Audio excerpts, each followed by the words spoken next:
हरे कृष्णा। ओम नमः शिवाय। भगवान शिव की कृपा आप पर और आपके पूरे परिवार पर सदा सर्वदा बनी रहे।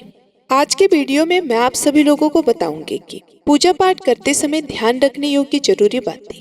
प्रिय भक्तों, हिंदू धर्म में पूजा पाठ को बड़ा ही महत्व दिया गया है और रोज भगवान की पूजा को अनिवार्य भी बताया गया है। लोग इसका पालन भी करते हैं, लेकिन कई बार देखा गया है कि कुछ लोग हमेशा इस बात की शिकायत करते हैं कि वो पूजा तो कर रहे हैं, लेकिन उन्हें पूजा का सही फल नहीं मिल रहा है। दिन रात भगवान के नाम को जपते हैं, लेकिन भगवान उनकी प्रार्थना नहीं सुनते हैं। इसके कई कारण हो सकते हैं, लेकिन एक बड़ा कारण पूजा के नियमों में कुछ गलती होना है। लोग जाने अनजाने में भगवान को कुछ ऐसा चढ़ा देते हैं जो उन्हें प्रिय नहीं होता। ऐसे में हो सकता है कि भगवान आपसे नाराज हो जाए और पूजा का फल भी ना मिले। इसलिए हम आपको बताने जा रहे हैं कि पूजा पाठ करते समय आपको किन किन बातों का विशेष ध्यान रखना चाहिए। लेकिन उससे पहले अगर आप भी चाहते हैं कि लक्ष्मी माता का आशीर्वाद आप पर बना रहे, तो इस वीडियो को एक लाइक करें और चैनल को सब्सक्राइब कर लें और कमेंट बॉक्स में जय लक्ष्मी माता जरूर लिखें। नंबर 1, किसी भी भगवान के पूजन में उनका आवाहन करना या आमंत्रित करना, ध्यान करना, आसन देना, स्नान करवाना, धूप दीप जलाना, अक्षत या चावल, कुमकुम, चंदन, पुष्प या फूल प्रसाद आदि अनिवार्य रूप से होना चाहिए। नंबर 2, पूजन में पान का पत्ता भी रखना चाहिए। ध्यान रखें, पान के पत्ते के साथ इलायची, लौंग, गुलकंद आदि भी चढ़ाना चाहिए। पूरा बना हुआ पान चढ़ाएंगे तो श्रेष्ठ रहेगा। नंबर 3, देवी देवताओं को हार, फूल, पत्तियां आदि अर्पित करने से पहले एक बार साफ पानी से अवश्य धो लेना चाहिए। नंबर 4, सभी प्रकार की पूजा में चावल विशेष रूप से चढ़ाए जाते हैं। पूजन के लिए ऐसे चावल का उपयोग करना चाहिए जो अखंडित हो, पूरे चावल हो, यानी कि टूटे हुए ना हो। चावल चढ़ाने से पहले इन्हें हल्दी से पीला करना बहुत ही शुभ माना गया है। इसके लिए थोड़ी से पानी में हल्दी घोल लें और उस घोल में चावल को डुबोकर पीला किया जा सकता है। नंबर 5, पूजन कर्म में इस बात का विशेष ध्यान रखें कि पूजा के बीच में दीपक बुझना नहीं चाहिए। ऐसा होने पर पूजा का पूर्ण फल प्राप्त नहीं हो पाता। नंबर 6, भगवान विष्णु को प्रसन्न करने के लिए पीले रंग का रेशमी कपड़ा चढ़ाना चाहिए। माता दुर्गा, सूर्य देव व श्री गणेश को प्रसन्न करने के लिए लाल रंग का, भगवान शिव को प्रसन्न करने के लिए सफेद वस्त्र अर्पित करना चाहिए। नंबर 7, किसी भी प्रकार के पूजन में कुल देवता, कुल देवी, घर के वास्तु देवता, ग्राम देवता आदि का ध्यान करना भी बहुत ही आवश्यक है। इन सभी का पूजन भी करना चाहिए। नंबर 8, पूजन में हम जिस आसन पर बैठते हैं उसे पैरों से इधर उधर खिसकाना नहीं चाहिए। आसन को हाथ से ही खिसकाना चाहिए। नंबर 9, यदि आप प्रतिदिन घी का दीपक भी घर में जलाएंगे तो घर के कई वास्तु दोष भी दूर हो जाएंगे। नंबर 10, सूर्य, गणेश, दुर्गा, शिव और विष्णु यह पंचदेव कहलाते हैं। इनकी पूजा सभी कार्यों में अनिवार्य रूप से की जानी चाहिए। प्रतिदिन पूजा करते समय इन पंचदेव का ध्यान करना चाहिए। इससे लक्ष्मी कृपा और समृद्धि प्राप्त होती है। नंबर 11, तुलसी के पत्ते को 11 दिनों तक बासी नहीं माना जाता है। इसकी पत्तियों पर हर रोज जल छिड़ककर पुष्प भगवान को अर्पित किया जा सकता है।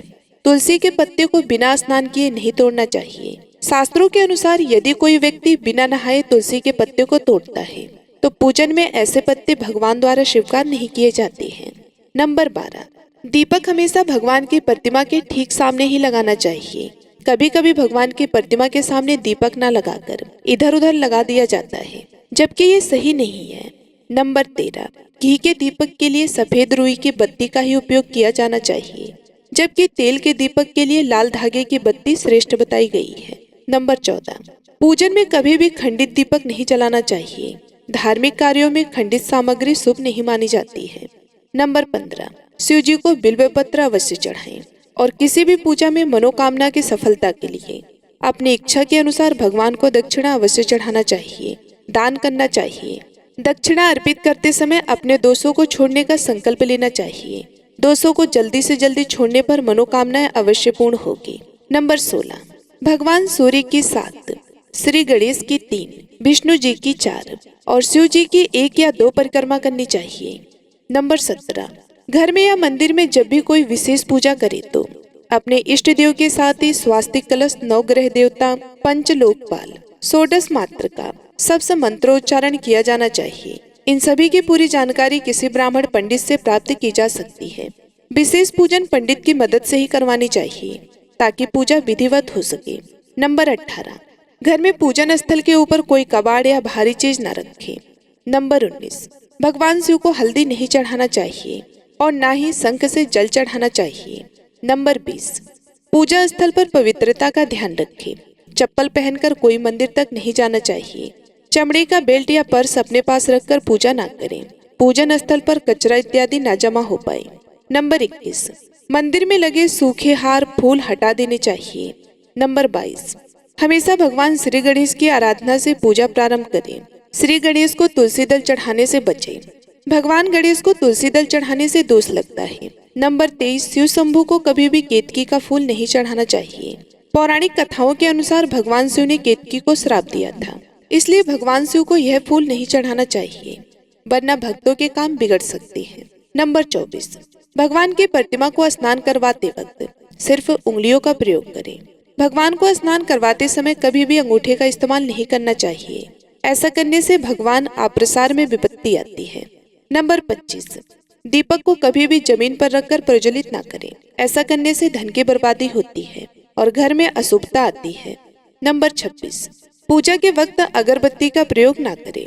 ऐसा इसलिए क्योंकि इसे बांस की लकड़ियों के साथ बनाया जाता है और बांस की लकड़ियों का प्रयोग अंतिम संस्कार में किया जाता है, इसलिए इसे अशुभ माना गया है। नंबर 27, रविवार के दिन तुलसी के पत्ते तोड़ने से बचें। मान्यताओं के अनुसार रविवार के दिन तुलसी के पत्ते तोड़ने से भगवान विष्णु अप्रसन्न होते हैं। नंबर 28, भगवान शालिग्राम को कभी भी चावल अर्पित नहीं करना चाहिए। वास्तुशास्त्र के अनुसार ऐसा करने से दोष लगता है। नंबर 29, पूजा में गंदे कपड़े पहनकर ना बैठे। कभी भी गंदे कपड़े पहनकर पूजा नहीं करनी चाहिए। मान्यताओं के अनुसार ऐसा करने से घर में दरिद्रता आती है। नंबर 30, पूजा के दौरान मन को पवित्र रखें। कभी भी पूजा करते समय मन को दूषित नहीं करना चाहिए। कहा जाता है कि पूजा के दौरान मन में बुरे ख्याल रखने पर पूजा का फल प्राप्त नहीं होता है। नंबर 31, पूजा में इस्तेमाल किए गए फूल अगर सूख जाएं, तो उन्हें कभी भी फेंके नहीं। सूखे हुए फूलों को किसी पवित्र नदी में प्रवाहित कर दें। नंबर 32, शास्त्रों के अनुसार देवी देवताओं का पूजन दिन में 5 बार करना चाहिए। सुबह 5 से 6 बजे तक ब्रह्म मुहूर्त में पूजन और आरती होनी चाहिए। इसके बाद प्रातः 9 से 10 बजे तक दूसरी बार का पूजन, दोपहर में तीसरी बार का पूजन करना चाहिए। इस पूजन के बाद भगवान को शयन करवाना चाहिए। शाम के समय 4 या 5 बजे के बीच में पूजन और आरती। रात को 8-9 बजे के बीच शयन आरती करनी चाहिए। जिन घरों में नियमित रूप से 5 बार पूजन किया जाता है, वहाँ सभी देवी देवताओं का वास होता है और ऐसे घरों में धन धान्य की कोई कमी नहीं होती है। नंबर 33, प्लास्टिक की बोतल में या किसी अपवित्र धातु के बर्तन में गंगा जल नहीं रखना चाहिए। अपवित्र धातु जैसे कि एल्युमिनियम और लोहे से बने बर्तन में गंगा जल नहीं रखना चाहिए। गंगा जल तांबे के बर्तन में रखना ही शुभ रहता है। नंबर 34, स्त्रियों को और अपवित्र अवस्था में पुरुषों को शंख नहीं बजाना चाहिए। यदि इस नियम का पालन नहीं किया जाता है तो जहाँ शंख बजाया जाता है वहाँ से देवी लक्ष्मी चली जाती है। नंबर 35, मंदिर और देवी देवताओं की मूर्ति के सामने कभी भी पीठ दिखाकर नहीं बैठना चाहिए। नंबर 36, किसी भी पूजा में मनोकामना की सफलता के लिए दक्षिणा अवश्य चढ़ाना चाहिए। दक्षिणा अर्पित करते समय अपने दोषों को छोड़ने का संकल्प लेना चाहिए। दोषों को जल्दी से जल्दी छोड़ने पर मनोकामना अवश्य पूर्ण होगी। नंबर 37, आमतौर पर फूलों को हाथों में रखकर हाथों से भगवान को अर्पित किया जाता है। ऐसा नहीं करना चाहिए। फूल चढ़ाने के लिए फूलों को किसी पवित्र पात्र में रखना चाहिए और इसी पात्र में से लेकर देवी देवताओं को अर्पित करना चाहिए। नंबर 38, हमेशा इस बात का ध्यान रखें कि कभी भी दीपक से दीपक नहीं जलाना चाहिए।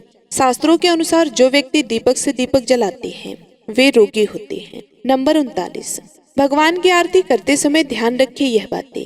भगवान के चरणों की 4 बार आरती करें, नाभि की 2 बार और मुख की 1 या 3 बार आरती करें।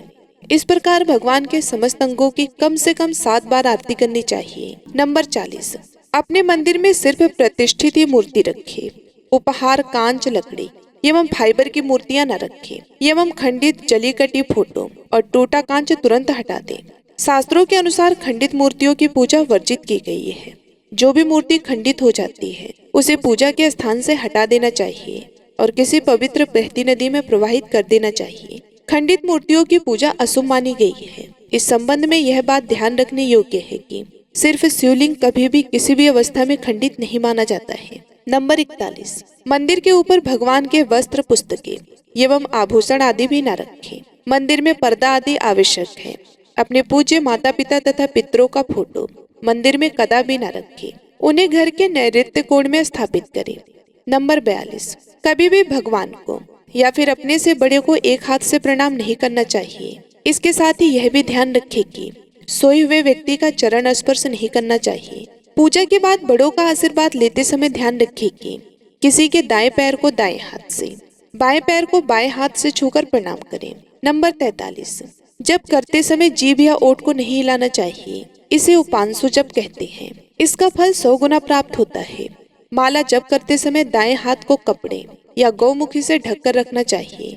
जप के बाद आसन के नीचे की भूमि को स्पर्श कर नेत्रों से लगाना चाहिए। इससे आपको जप के पूर्ण फल की प्राप्ति होती है। नंबर 44, शास्त्रों के अनुसार घर में पूजा करने का स्थान ईशान कोण में होना चाहिए। उत्तर दिशा और पूर्व दिशा के बीच का भाग ईशान कोण होता है। ईशान कोण को शुभ कार्यों के लिए सबसे उत्तम दिशा माना गया है। इस दिशा में पूजा के मंदिर को स्थापित करें। यदि किसी कारणवश ऐसा ना भी कर पाए तो भूलकर भी घर के ईशान कोण में गंदगी जमा ना होने दें। उस घर के हिस्से को सदा पवित्र रखें। ईशान कोण के अतिरिक्त पूर्व दिशा भी पूजा स्थान के लिए अच्छी मानी जाती है। इसलिए आप घर में ईशान कोण व पूर्व दिशा दोनों में से जहाँ भी सुविधाजनक रूप से पूजा स्थल की स्थापना करें। नंबर 45, पूजा स्थल में गणेश जी की स्थापना अवश्य करें। इसके लिए एक सुपारी पर लाल धागे मौली को लपेट लें और कुमकुम से तिलक कर एक कटोरी में थोड़े चावल रखकर स्थापित करें। नंबर 46, पूजा स्थल में एक कोने में बंद पात्र में गंगा जल अवश्य रखना चाहिए। एक तांबे के छोटे से लोटे में जल को पूजा स्थल में अवश्य रखना चाहिए। प्रतिदिन इस पात्र का जल बदलना चाहिए। वह पुराने जल को दीपक के पेड़ या तुलसी के पौधे में डाल सकते हैं। नंबर 47, पूजा के स्थान में एक देव की सिर्फ एक ही प्रतिमा रखें।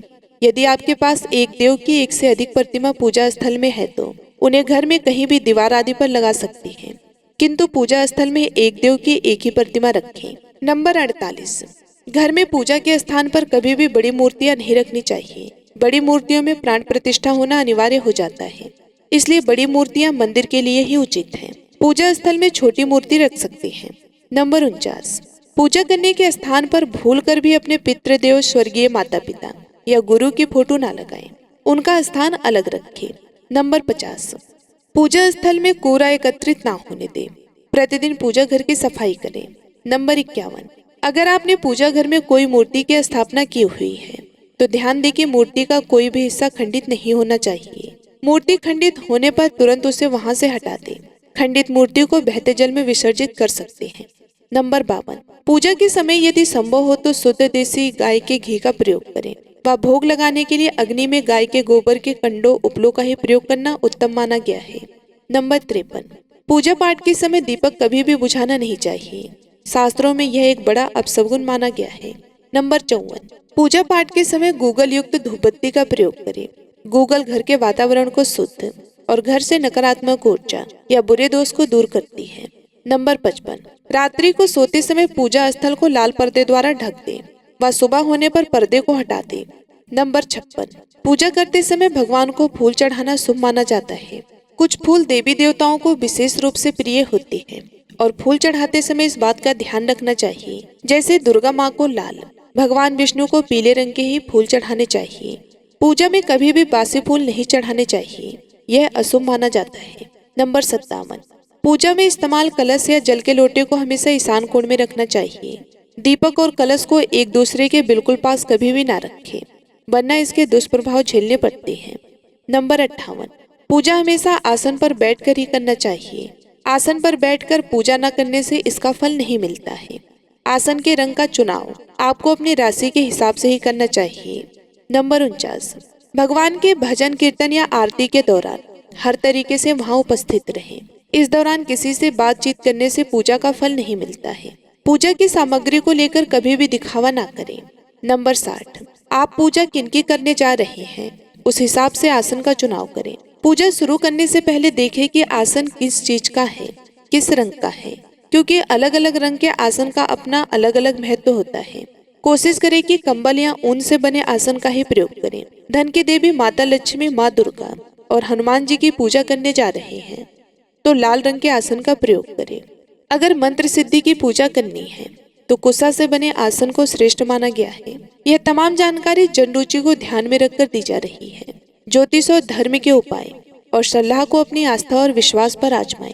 वीडियो का उद्देश्य मात्र आपको बेहतर सलाह देना है। इस संदर्भ में हम किसी भी प्रकार का कोई दावा नहीं करते हैं। तो भक्तों, अगर वीडियो अच्छी लगी हो तो लाइक और सब्सक्राइब जरूर कर दें। भगवान शिव और भोलेनाथ की कृपा सदा आप पर और आपके परिवारजनों पर बनी रहे। इसी कामना के साथ मैं आप सभी लोगों से विदा लेती हूँ। तब तक के लिए स्वस्थ रहे, मस्त रहे। धन्यवाद।